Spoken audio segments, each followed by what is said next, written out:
Hey guys, it's been a while since I've uploaded anything, and I was actually going to make another video about a different topic, but no, unfortunately the circumstances have changed a bit and I have to make this video. I wish I didn't. So what happened? Well, I was actually physically assaulted and I sort of got proof. So what I do is I keep my cell phone in my camera, I keep the camera on too, in a band on my arm, and it doesn't record. Obviously I need something to record just full around me, right? Because it's always going to miss something. It records straight, but not always quite straight. Sometimes a little off to the side. Anyway, okay.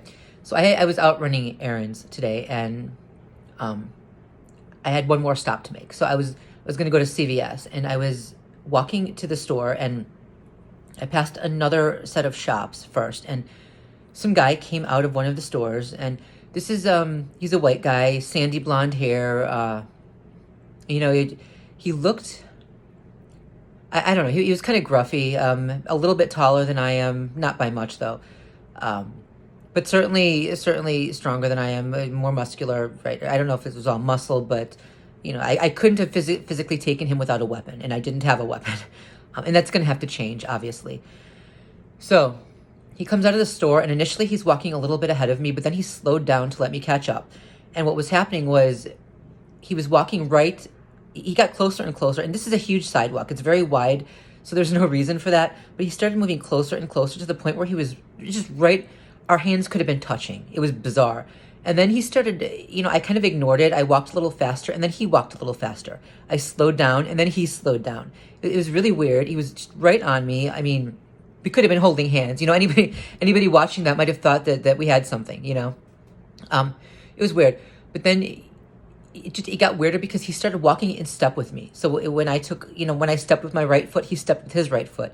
When I stepped with my left foot, he stepped with his left foot. It was so bizarre.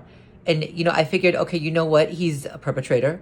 This is going to be a mess of provocation because he's coming up on me so close. He's looking for a negative response. He probably has a camera somewhere, or there's somebody else around who does, and they're going to try to catch me shouting or something. Right? So I'm thinking I'm not going to respond at all, Okay, so we keep walking, and he's still doing that, and I'm trying so hard not to say anything. It was so weird. Then we got almost to the point where we had to turn around to get. So we're on the side, the sidewalk beside the store, and it got to the point where we're going to turn into the store, and that's clearly where he was going to. Then he stepped a little bit in front of me and kind of brushed me and kind of stopped a little bit really close and kind of brushed by me really close. I'm thinking, what the fuck? I didn't say that because I knew better than to give them any footage. But I said, interesting. Hi, because that's all I could say. And then he stopped short. He turned around and he said, something like, what did you say? I said, hi. Then he came close to me. He walked right up to me. Dudes, we could have been kissing. His face in my face. This is like something that you see in just about every Ken or Karen video. What is it? What is a male Karen? A Ken? A Darren? I don't know. Where they get right up on you. But this guy I don't think was a Ken or a Darren. Here's why. But we'll get to that. He got right up on me and he said something like, "Bro, you better get the fuck out of my face or I'll kick your ass. You get out of my face or I'll kick your ass, man." Something like that. And I said, "Wait a minute. You're the one in my face," and I was being so quiet and so calm. I was trying to, but in a situation like that, instinct is to fight back, especially when they attack you. Because initially he said, "What did you say?" And I said, "Hi." I wasn't being combative, even though I could have been and should have been. And he expected me to, and he didn't get it, but he responded as if that's what happened anyway. Like he responded as if I was being combative or as if I had cursed him out or insulted his mother or something, right? So he was looking for a negative response. He didn't get it, but he acted like he got it anyway. And then he used that to justify attacking me. That's what they do, right? They work you up, they bait you, they provoke you, they attack, or they do something that they know is going to get a negative response. So that way, when you show anger, they can play the victim and then use that to justify attacking you and say that they were warranted because you started it, right? So I knew that's what he was doing. Then, right. So, he was in my face saying, you better get the fuck out of my face or I'll beat your ass. Something like that. Or get out of my face or I'll beat your ass, man. And I said, "You're the one in my face." And then he took his hand, he stiffened his fingers. He took his hand and knocked me right in the head with his fingers. And then I said, that's when I kind of tried to take my camera out and everything got muffled and shuffled around a bit. And I did catch his face at the end. I didn't think I did. But when I rewatched the video, I got his face. I said, you know what? I'm calling the cops. At that point, my camera's fucking up already. It's down. But I got what needed to be gotten. I think I didn't get. We were facing each other, and my camera was on my left arm, facing kind of not quite forward, sideways. Okay, he's facing me, and so I didn't catch him with using his hand to knock my head, but hopefully, I'm hoping that's understood. That he did something. And then, I said, you know what, I'm calling the cops. That's it. I'm calling the cops. And he turns around and walks right into CVS where I'm going. He wasn't concerned at all that I said I was calling the cops. Run or something, right? If you're afraid you're going to be arrested, run. But he walked right into the CVS where I was going. Why? Because he knew that nothing would happen to him. And here's where it gets weird. And expected. This is where we're dealing with full-on Zersetzung, okay? This is a full psyop, okay? He walks into the store just ahead of me, and I've got my phone out, and by that point, I'm turning it off because I'm thinking, I don't remember exactly the point that I turned it off, but at some point I turned it off because I wanted to show people the recording. And, when I walked into the store behind him, I looked over at the people at the counter. One was the manager. I thought was the manager. I'd seen him before, and I think I've spoken about him before as well. But I said, hey, can someone call the cops, please? I was assaulted. I said, you know what? I'm not going to let these little bastards get away with this shit anymore. At some point, you have to fight back. Instinct is to fight back, right? You can't just lie down and take it forever. And the more people have to, the more violent the response is going to be when it finally comes. And that's why we're seeing so many people snapping now so violently, because they're held down. They're verbally assaulted. They're physically assaulted. They're knocked down. They're kept down. But instinct is to get up and fight back, start swinging back, right? It's kind of like a pot of boiling water. You take a kettle and if you seal up all the vents and put it on the stove and you boil the water, you turn up the heat, the water's going to start boiling. But you keep turning up the heat, that pot is going to start shaking because the pressure is not allowed to be released, right? At some point, it's going to explode. Humans are the same way. I walked into, and so at the store, the manager, I said, I've been assaulted by this guy, please call the cops. And he said, what guy? I look over and the guy is gone. Now, he could not have walked out because I was standing by the door. I don't think he could possibly have slipped out when I had only looked over for a few seconds. So he vanished somewhere inside the store, and the manager said, what guy? He kept saying, what guy? Where? I don't see anybody. And I said, well, he's somewhere in here. And he said, well, he couldn't have gone anywhere because every other door is locked, right? So we looked up the aisles, and he said, well, the police aren't going to do anything if the guy isn't here. And I said, but you have him on video. There are cameras everywhere in the store, even right above the door. All you have to do is get security. And he said, well, I'm security, which is interesting because I thought he was the manager, and it turns out he was the manager. So what happened? He was being very uncooperative. And then finally, he went over and was speaking to some woman, and they said, well, what do you want me to do? Do you want us to call the cops? Do you want to file a report? I said, yes. Okay, so they went over, they called the cops. Then they called me over to talk to one of the cops on the phone. And the woman, the cop on the phone, I'm assuming she was taking the call, whatever she was insanely rude. I could not believe how she was speaking to me. And I wished I had still been recording at that point, because she just kept, I don't even remember her exact words, but she asked me what happened, and I started explaining, okay, he came out of a store when I was walking, and he started walking really close, and she stopped me. She would not let me explain. She said something like, okay, maybe I got the question wrong. Maybe you misunderstood the question. Were you assaulted? I'm thinking, I'm trying to explain what happened because you kind of need to know what built up to it, right? She would not let me respond. Finally, I said, yes, I was assaulted. She said, do you need an ambulance? I said, no. She said, do you want to file a report or something like that? I gave her my name. She said, okay, well, they would send the cops there. So they would send somebody there to take the report. I don't know. I cannot believe how she spoke to me. I should have recorded it. In fact, I should have started recording in mid-conversation. I should have done that. Okay. So I go back. I'm waiting in the store for the cops, and another woman came by, and she was a woman that she'd been listening to the entire thing. She's an employee there. She looked concerned. An African-American woman. She looked really concerned. The manager was, he was either Jewish or Hispanic. Okay. This woman was African-American. And, I said to her, I don't know why they're not, looking at the video, because they would have his picture, Because remember, at that time, I didn't think I caught his face. Now I know that I did when I relooked at my own video. But, and she said, well, did you talk to the manager? I said, yeah, and I don't know why he's not looking at the footage, or why he's trying to get out of dealing with the footage that you guys have. And she said, I don't know. And then it turns out that manager, he's not security, he is the manager. Unless he's both manager and security, I don't know. But, I find it hard to believe that there are no guys sitting in some room behind all those, who aren't controlling all those cameras in the main lobby, right? In the main store. He just was not cooperative. And so then the woman said, well, if he went out, the alarms would have gone off. And I said, but why would they have gone off? It's not like he would have stolen anything. Why would they have gone off? It's just round and round with bullshit, And so I'm standing there waiting for the cops, and then the quote-unquote manager says, I said something like, what did he say? He says, I'm like, okay, I'm going to have to ask you to move away from the door because you're blocking the door for my customers. So I moved away, and then he said, why don't you just go wait outside or something? I'm thinking, wow. I'm coming in here to reporting an assault, and this is the way you treat me? Wow. And by that point, I knew what was happening, all right? This is full-on Zersetzung, folks. He was going to deny that there was anybody there at all. Of course he's not going to show the footage. Of course he's not going to acknowledge the footage. He's going to deny anyone was there, so they could either call me a liar or claim that I'm mentally ill.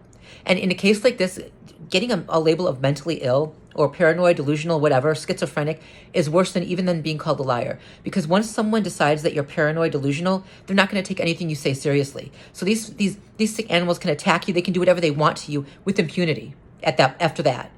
Because anytime you try to report it, it'll just be more evidence that you really are mentally ill.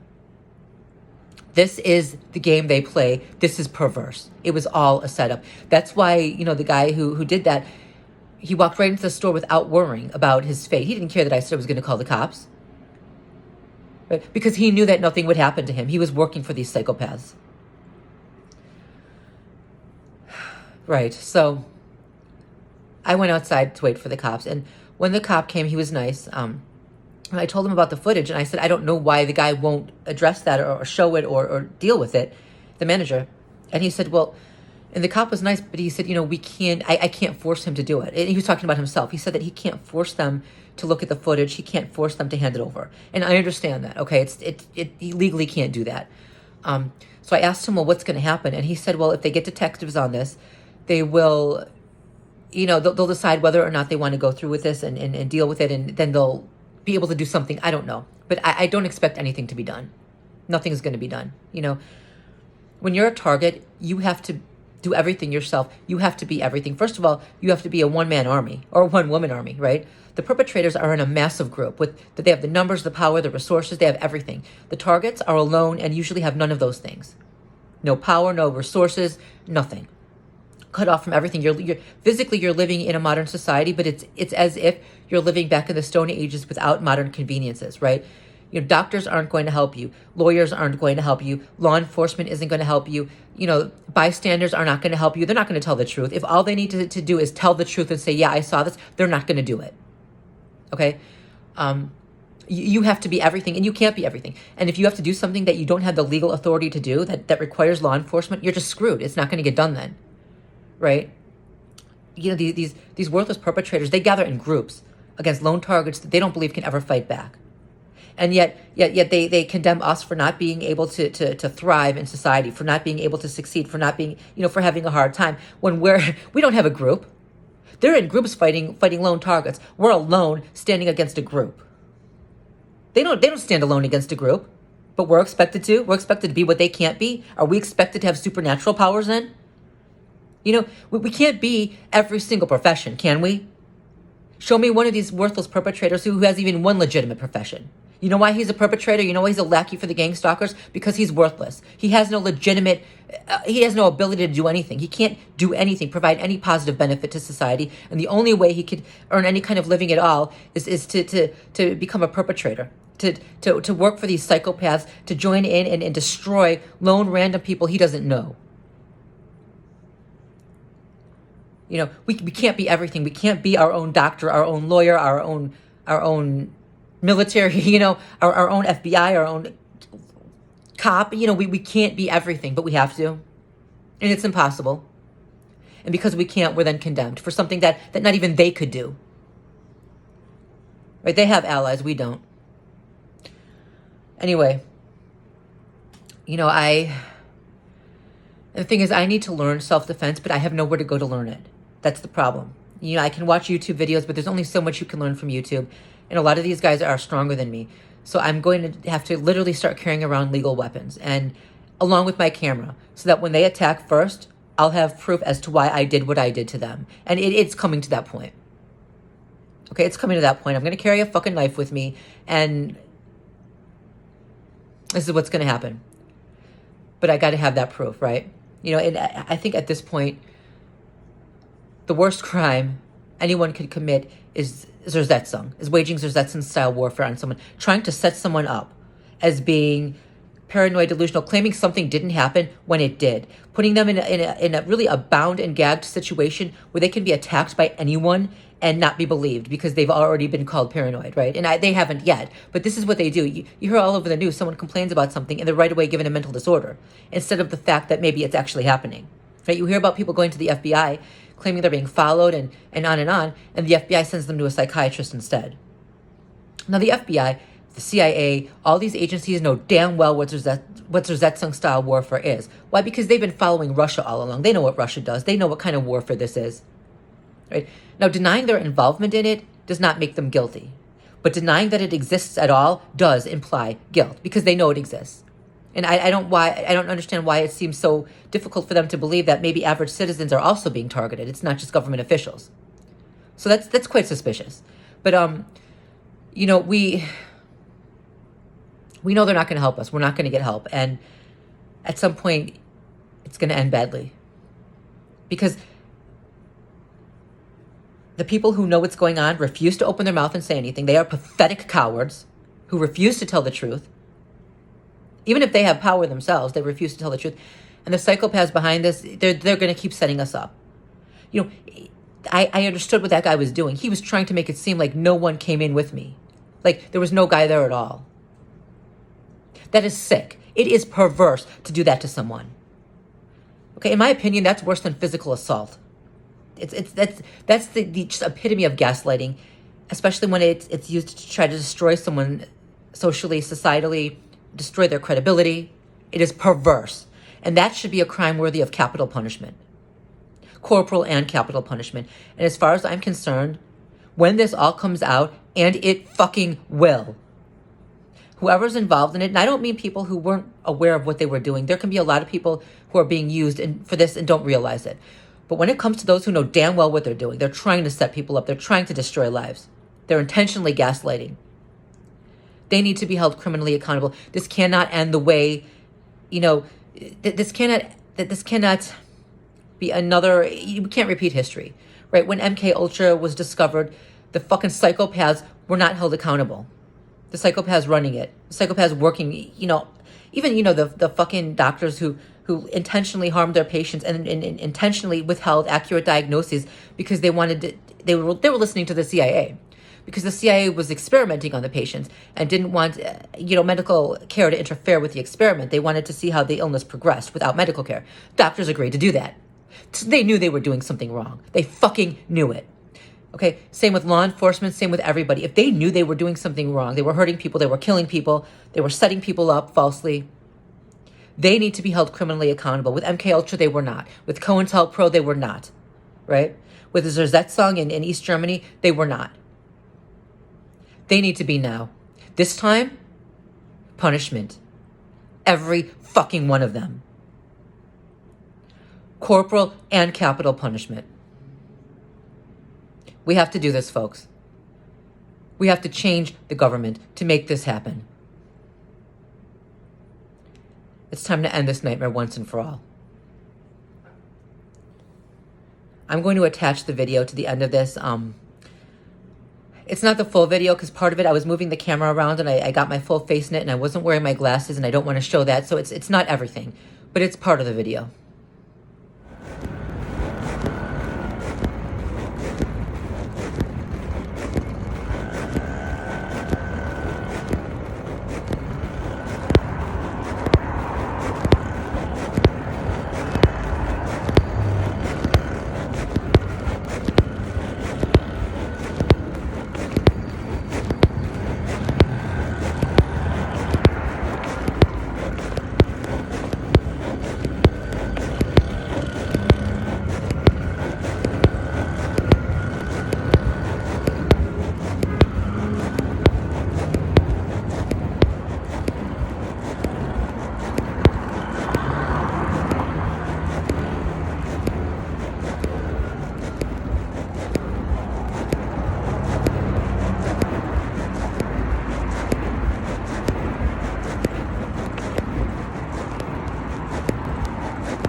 You got something to say, man? I said hi, man.